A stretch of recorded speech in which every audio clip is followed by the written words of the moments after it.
समाधानी नसलो तरी देखील व्यापक हित बघावं लागतं. व्यापक हित डोळ्यांसमोर ठेवून आम्ही या ठिकाणी युती केली आहे. मुंबईला युती झाली, ठाण्यात देखील झाली. व्यापक हित डोळ्यांसमोर ठेवून आम्ही ठाण्यामध्ये युती केली आहे. समाधानी नसलो तर युती धर्म म्हणून प्रत्येक कार्यकर्ता संघटना म्हणून काम करणार, असं ठाण्याचे भाजपचे आमदार संजय केळकर यांनी सांगितले. खूप वेळा युती झाली नाही. कल्याण डोंबिवली या ठिकाणी देखील युती न करता भाजप पक्ष लढला होता. त्यावेळेस जिल्हाप्रमुख आनंद दिघे होते. आपण या ठिकाणी ठाणे जिल्हाप्रमुख होतो आणि भारतीय जनता पार्टीचा 2.5 वर्षांसाठी महापौर झालो होतो. युती झालीये, एकत्र येऊन भगवा फडकवणार, असंही संजय केळकर यांनी सांगितलं. केंद्र आणि राज्यात आमचे 2 इंजिन चालू आहेत. तिसरं इंजिन देखील इथे असलं पाहिजे. आम्ही पक्षनेत्यांमुळे या ठिकाणी युती केली आहे. या ठिकाणी भगवा झेंडा फडकला पाहिजे ही आमची भूमिका असल्याचं संजय केळकर यांनी सांगितलं. सर्व जागा आम्ही लढलो असतो तशी आमची तयारीही होऊन फॉर्मही आले होते. कार्यकर्त्यांनी 8 वर्ष काम केले. त्यांच्यामुळेच लोकांचा आशीर्वाद घेऊन असं काही नाही महापौर बसला नसता. महापौर बसला असता, परंतु आताच्या युतीच्या राजकारणात महायुतीच्या माध्यमातून आम्ही लढणार आहोत.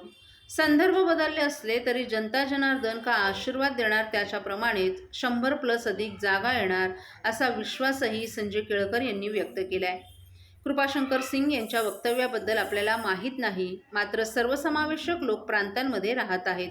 सबका साथ सबका विकास हे मोदींनी सांगितले. कृपाजी काय बोलले ते आपल्याला माहीत नसल्याचंही संजय केळकर यांनी सांगितलं.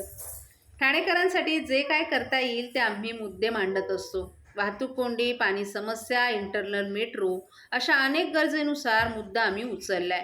हॅपीनेससाठी आपण झटून काम करणार असल्याचंही संजय केळकर यांनी सांगितलं.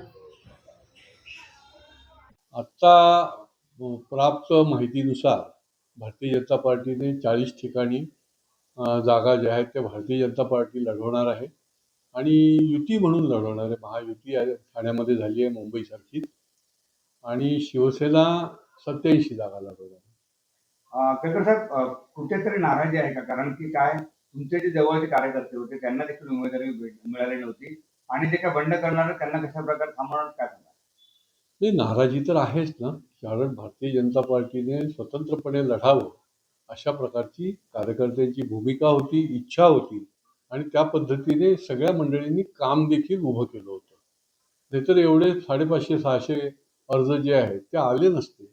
आणि त्याच्यामुळे कुठेतरी कार्यकर्त्यांमध्ये जी नाराजी आहे ती अगदी साधी नाराजी नाही आहे.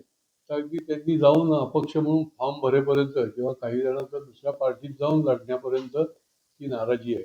पण शेवटी असं आहे की जरी आम्हाला आवश्यक त्या जागा युतीमध्ये देखील मिळाल्या नाही, जिथे आम्ही विधानसभांमध्ये स्कोअर केला, तरी देखील त्या ठिकाणी आम्हाला जी मागणी केलेली होती त्याच्याप्रमाणे कुठलंही काही त्यांनी मान्य केलेलं नाही. आणि त्यामुळे व्यापक हिताकरता आम्ही हे स्वीकारलेलं आहे पक्षाच्या आदेशाप्रमाणे. परंतु ही वस्तुस्थिती आहे की कार्यकर्त्यांमध्ये निश्चितपणे या संबंधामधली नाराजी